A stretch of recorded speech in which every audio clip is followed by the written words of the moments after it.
We grow when we give. We grow when we give. We grow when we give. Nosotros crecemos cuando damos. We grow when we give. 与えるとき成長する。 We grow when we give. Welcome to ROG, Return on Generosity. I'm your host, Shannon Cassidy. This podcast celebrates generosity at work, not financial giving valuable time, mutual respect, alternative perspectives, and genuine collaboration. Joining us today to discuss active listening is Loraine Martins. She's the Director of Diversity and Inclusion at Network Rail, and we know each other through the generous network of Sheridan Global. What I admire most about you, Loraine, is your commitment to inclusion, belonging, and psychological safety. Your work on diversity and inclusion at Network Rails has been internationally recognized, and you're one of the top 100 women influencing engineering in the UK, according to Inclusive Boards and the Financial Times. It's brilliant to connect with you. Welcome to ROG, Loraine. Thank you, Shannon. It's really great to meet you and be here with you as well. Thank you. So tell us a little bit about yourself, Loraine. So I've been at Network Rail for about 8.5 years. Network Rail is the rail infrastructure for the whole of the UK. And we have something like 30,000 bridges, 20,000 tunnels, 43,000 employees, 118,000 contractors. And we are responsible for the UK's rail, for getting the trains from A to B safely and on time. It's a really exciting environment.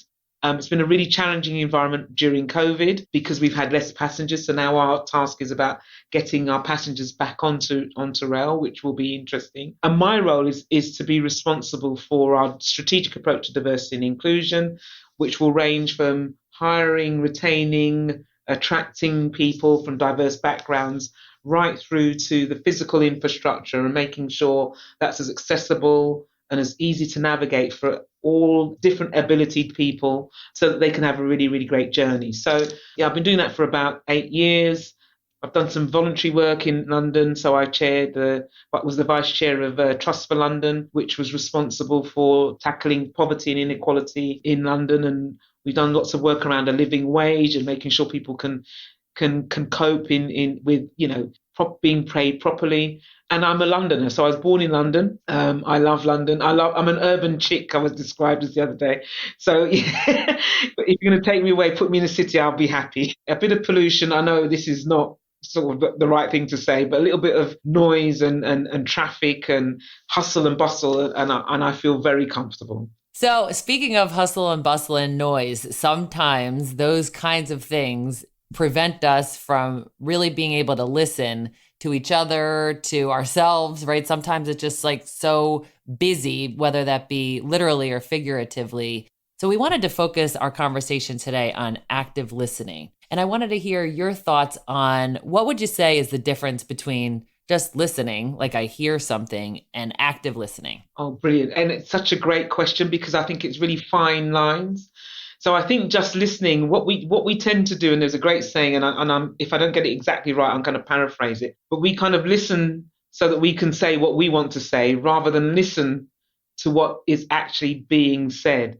And that's what active listening is about. It's absolutely paying very deep and intent focus on the person that's talking to you, hearing what they're saying, digesting what they're saying, and responding to those words. Because we're human beings in a sense, we're kind of hardwired to try and get our point across rather than to do the active listening, which for some feels a bit more passive, but actually it's much more engaging and much more intentional and requires a different kind of energy from us as individuals in order to access that information. Active listening is really, really, really important. And it's important if you want to create environments which are much more inclusive. It's important if you want to create environments where people feel safe, because the more that you listen actively to individuals, the more that they will share with you, both in terms of their kind of peripheral experiences as well as the kind of deep things that might be causing problems. And that's why active listening is a really important skill that I think is underappreciated. Agreed. And, it's free. It costs time, but it's free and it's so valuable, right? So I'm hearing you say this is something that really pays dividends. It's so valuable and rare. We don't often feel like people are actively listening to us, and maybe we're not often active listening ourselves. What would you say gets in the way? It could be small things and big things. So in essence, time. So people always feel time pressured. I want to get to the point quickly without actually really assimilating what messages are being shared. So time is always a thing that we think is a particular factor for us. The other time it can depend on who the person is. So the person who you may have a slight tension with, or they're different to you, therefore you're not paying them the same level of regard, unintentionally sometimes or intentionally, and therefore you're not genuinely hearing the messages that are being conveyed. It could be the environment, it could be different ways of speaking. So one of the challenges around having diverse workforces is that people can describe things in different ways, and that's a really important facet of diversity.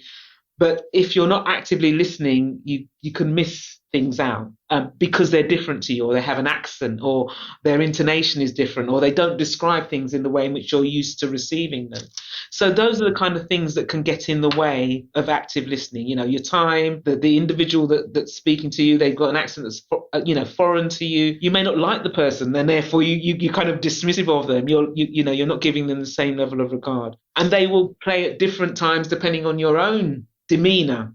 So if you're in a rush, or if you're tired, or if you've got different pressures on you, it will impact on your capacity to listen actively. Right? We're not totally listening to what the person said. So I would guess the opposite would be true for how we can become a better listener. What advice do you have for those who really want to be a better listener? What are some suggestions you have? I think one of the best things that I do is still the internal voice that's in my head. And that internal voice may have a raft of things going on, which is, I've got lots of things to do. You're kind of distracted, and actually still that voice and really just listen, pay attention. And in a sense, you kind of breathe and give space and function to that individual, and they'll feel it. And one of the things that I get back from the people that I manage is, I'm really good at giving silence. So that space for others to talk enables the active listening. Hopefully that makes sense. So giving people that space so that they're heard, and active listening doesn't necessarily mean you're going to agree with everything that you're hearing. The capacity to receive those messages is really important. So you give people space, you listen, you're patient, you have a kind of physical interaction, which is the nodding and the kind of, affirmations that indicate that you are actually listening. Your capacity to play back what you've heard, not an interpretation, but, actually this is what I've heard you say, helps to reinforce and give others confidence that you've actually been listening to what they've said. And from there then spins, whatever, the resolution, the action, or the non-resolution, but at least the basis of kind of an egalitarian relationship is established, because you've given somebody space to say what they need to say. Yeah. And I really want to hang on to that, Loraine, because if those who are listening are really hearing you, what you're inviting us to do is to not have the answer. We're not expected to have this really pithy, smart, brilliant response. But what would be even more valuable is exactly what you're suggesting, is be present, be curious, and that what they're saying is important. So give me an example of something that you heard that was never said. Oh, fantastic. Oh, that's absolutely brilliant. And the reason I'm struggling, Shannon, is because I've tried to stop doing that. So a younger Loraine would hear infinite amount of slights, infinite. I mean, and not for any reason. So, I'm a black woman. I've grown up in London. London is a nice urban environment. And people can say things, and because of the narrative that you have in your head, you can hear lots of things. So I'm absolutely struggling, but I know, and I guess what I can remember, it kind of then triggers a response, and that response could either be a kind of physical response or an attitudinal response, when actually that isn't what you heard. So you're making me think, Loraine, because what I was curious to hear is a time when you were listening to somebody and they didn't say something, but you heard something, like you intuitively understood something. And the way that you're helping me hear that now is when other people are speaking, it actually triggers off a whole other narrative in our own head, which is also distracting and true, right? So there's all of this going on. I mean, think about how kind of complex and dynamic this idea of listening to people really is. There's the I want to understand you deeply, and I also am human, and I'm interpreting this through my own filter, and sometimes that's setting me off into another direction. That is absolutely true. That is absolutely, and that's exactly what I heard there. So that's a really great living example for our listeners to kind of replay. So I think if I take the way in which you intended the question, Shannon, I think what I try to do is play back what I've heard, because I think that my lens is my lens. And so I want to own that. So how people see things is very different to how I see them and how I receive them.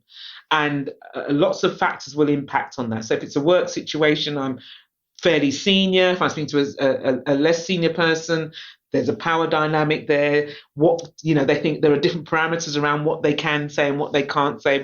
What's a safe space for them? What will that mean for their career or for the thing they need to do? If I'm speaking to members of the board, I will have a similar kind of reaction, which is actually how much truth do I share?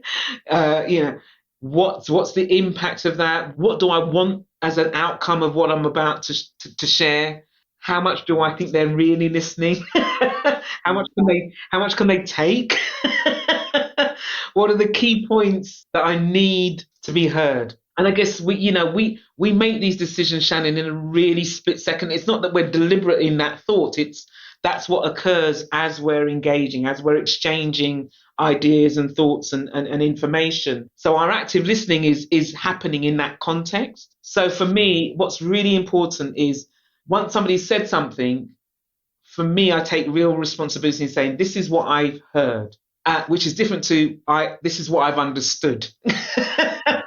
And then you get the nod or you get the no, that's not what I was saying, right? They can tell me differently so that I can understand, right? If you're not already doing that, listeners, take a page out of Lorraine's book and paraphrase, say, here's what I've heard, check in, and then, okay, continue, right? To hear the truths, the situation, the experiences, the lived experiences of your employees. And then, how do I make the rest of the senior leadership team aware of what I'm hearing, what the realities are, and, how we're going to approach that organizationally or structurally? Absolutely, Shannon. And that's kind of overlaid by my own identity. So if I describe Network Rail, I'm one of the very few senior Black people in our business of 43,000 people, and you can count on one hand how many people are Black, how many people are Asian. So already that gives you a kind of context. As a director in diversity and inclusion,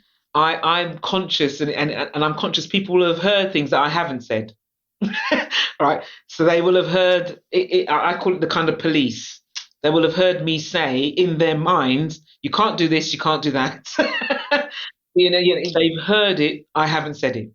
So I'm particularly mindful of what I say. And I guess this is the other side of active listening is about being careful about what you say. And I'm not careful in a censorship type of way, but in the way of making sure that the message is in the way in which you intend them to land. So in terms of being able to reflect the lived experiences of people who experience discrimination, disparities, at the easy end through really particularly nasty experiences, it's important to articulate those and in some ways make sure that message is very clear. This is not Loraine individual talking, this is Loraine representing. So please, peers, we need to hear this. And these are some of the things that we could do as a response based on what's been said.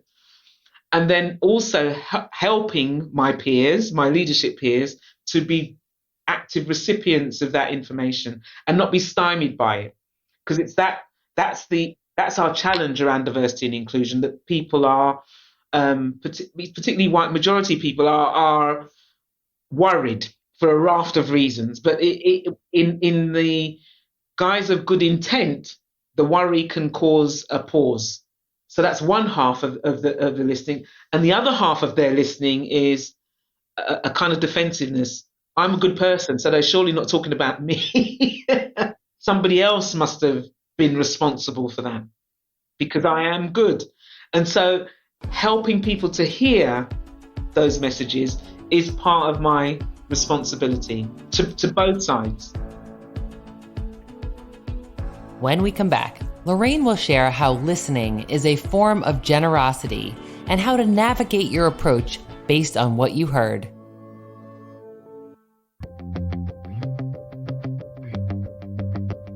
Introducing the brand new QuadPod Podcast Network. At QuadPod, we have a variety of podcasts that are as unique as you.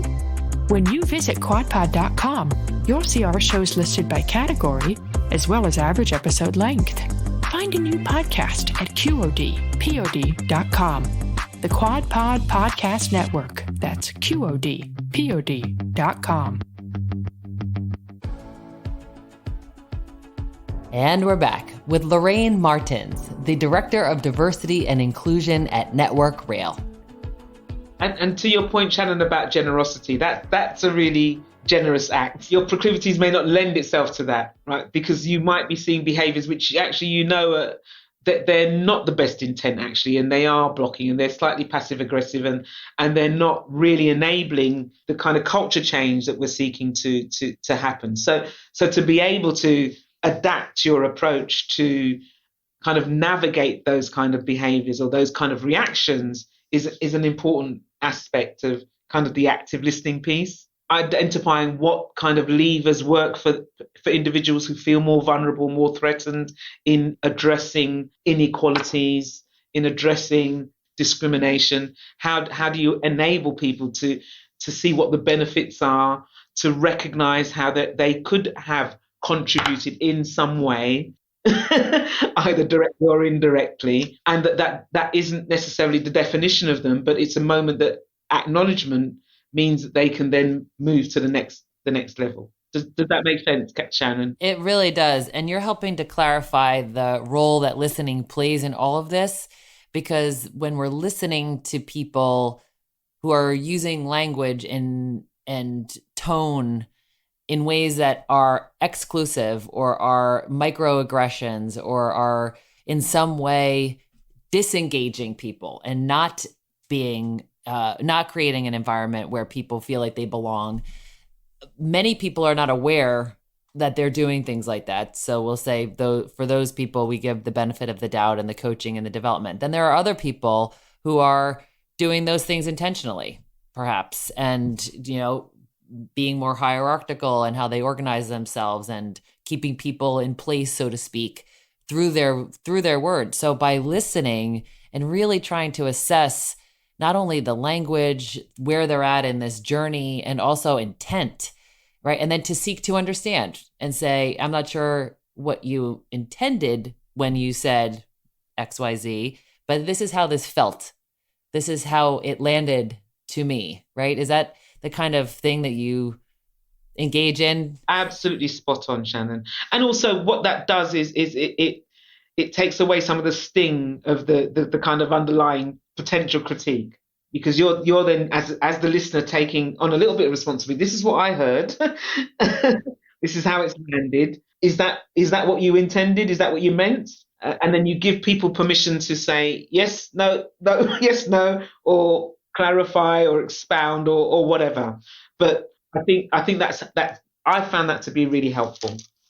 What are some things that you hear that help you to feel psychologically safe? What are some of the ways in which people communicate with you that give you that sense of relief, or this is a place where I feel like I belong? That's a brilliant question.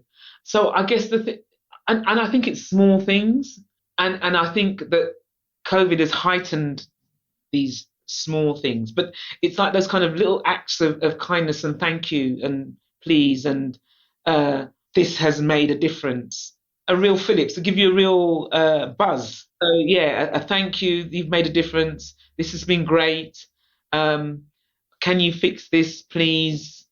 oh, you did fix it, and actually, or can you fix this piece? And I say, actually, I think you may be able to do it. And then, oh, yes, actually, I can. So it's those interactions really where you kind of hear people asking for assistance, and you are giving assistance, not necessarily by doing anything particular, but through that engagement. So I know that you are a big fan of and an advocate for psychological safety. And I want to help the listeners understand from your perspective why that's so important, and then what role does active listening play in that. So let's just talk about psychological safety. Brilliant. The context for me is that Network Rail is a safety critical organisation. So in our work, as I said at the beginning, we move trains from A to B safely as much as we can, and it can be very dangerous work. So we've had a tendency to focus on the physical safety, and the technical safety is the bit of kit working. Were we standing in the right position? Did we follow the right procedures and standards and policies and processes? So we've seen that there have been a couple of incidents in our organisation where there have been accidents, and there have been underlying racial tensions within that environment that has resulted in those accidents occurring. So that means that people weren't psychologically safe, and as a consequence, they've been hurt. So we cannot tolerate that as a business. So we're beginning to say to our colleagues, our peers, actually we need to do better. So moving from why did you do that to how did that occur is about creating that psychological safety. Because the why did you do that generates a kind of blame culture, unintentionally, but that's how that lands. When I ask, why did you do that, Shannon? You're immediately defensive. If I say, Shannon, so how did that happen? You then explain the context and circumstances which arrived at this particular situation and circumstance. It's a slight change in language, but it means I hear differently. And I'm looking for different information. I'm not looking to blame you. I'm looking to really understand what led to this particular situation. And that should make you feel that you can be as honest and open with me as possible, because we want to get to the root cause. And therefore you're enabled to tell me exactly how this happened. And I'm able to say, right, what do I need to do to help prevent that happening again? So that psychological safety is a really critical point. Then when we talk about the culture of the environment, we're really clear that if for some reason I'm bullying you, Sharon, you're not going to be as attentive to the day job as you need to be, because you're feeling vulnerable. You're not feeling at your best. If I'm taunting you with, some kind of throwaway banter that you don't like, again, that's going to affect how you feel about working with me, about your working environment. It makes us all vulnerable. Attending to our psychological safety, making sure that you feel well, your health and being is good, the environment is good. I'm giving you permission to say to me, Lorraine, that needs to change, we need to do better, means that you're going to be operating at your optimum. You're going to be looking out for me. I'm going to be looking out for you. We're more respectful, more engaged. You feel that I value your contribution. We perform better. We're a safer organisation. So for us, that's the kind of journey that we need to take our colleagues on. We're early days of that, but talking much more about psychological safety also brings in people who are office-based as opposed to people who are working on track and in depots and externally. So everybody can kind of engage in the psychological safety conversation, because we know what it's like when we don't feel safe psychologically, or we feel that we might be pilloried, or we feel that our job might be in danger because we're speaking out. Particularly for our leaders, this is a really important facet of how we can be much more inclusive. We're checking in on people. How are you feeling? How's the environment? Is everything okay? Have you got what you need to do what you need to do? Have you fully understood what's expected? Is there anything that I need to do to help you that I can do? Will help you to perform at your best. Therefore, we've created a much better culture in the organisation, a much more respectful culture, and a much more inclusive work environment, and therefore much safer. That is so helpful. Thank you, Lorraine. Because what you're helping us to remember is the necessity that all of us have to feel safe in a variety of ways. You're talking about psychological safety, physical safety, emotional safety. And part of it is how we're communicating with each other. How are we treating each other? How are we managing people who are not treating other people well? And I also love the very specific example of the quality of the questions that you're recommending that people ask. So instead of the why questions, like why did you do that, more the how did that occur?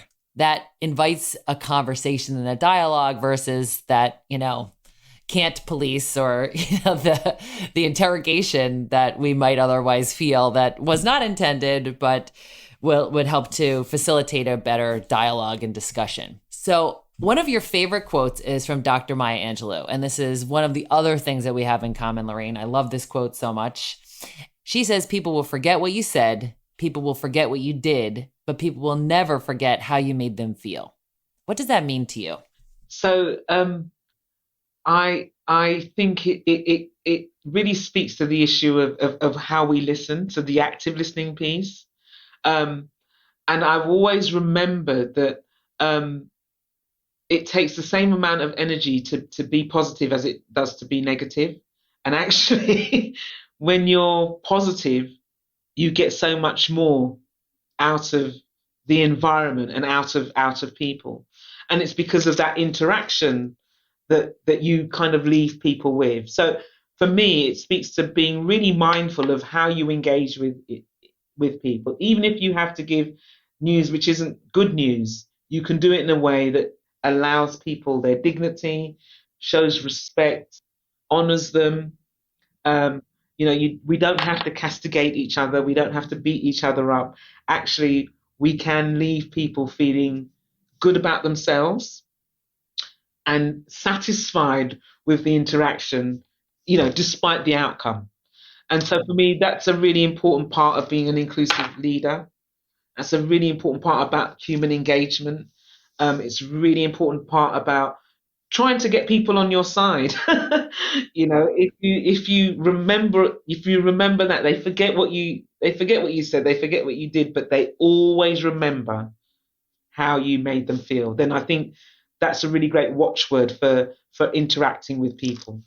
For sure. And I think the ways that you've described listening is a way to make people feel exactly what you just said: respected, heard, understood, accepted, welcomed, encouraged, right? And that's how you've made us feel today listening, is hopeful, right? I feel empowered. I feel motivated to go practice some of the things that you've been talking about so that I can make other people feel important and that they belong. So thank you for modeling that so well, Loraine. Oh, thank you so much, Shannon. I really, really appreciate that. And I've really appreciated our conversation. Thank you. Likewise. Thank you.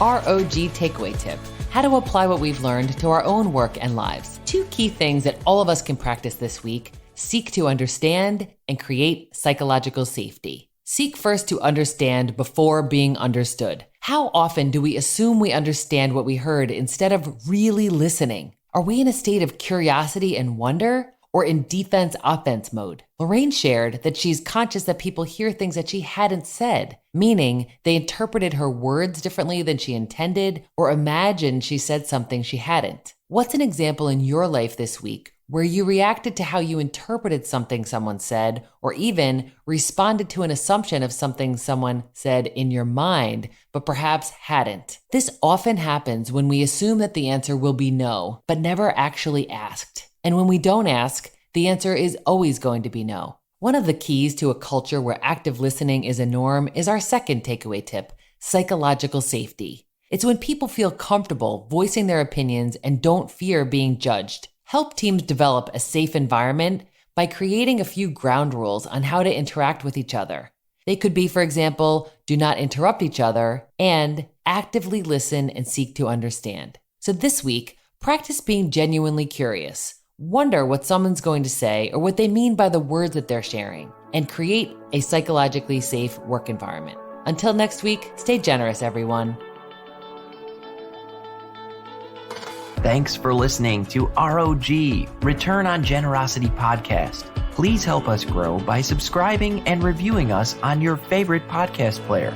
And for more information, visit bridgebetween.com.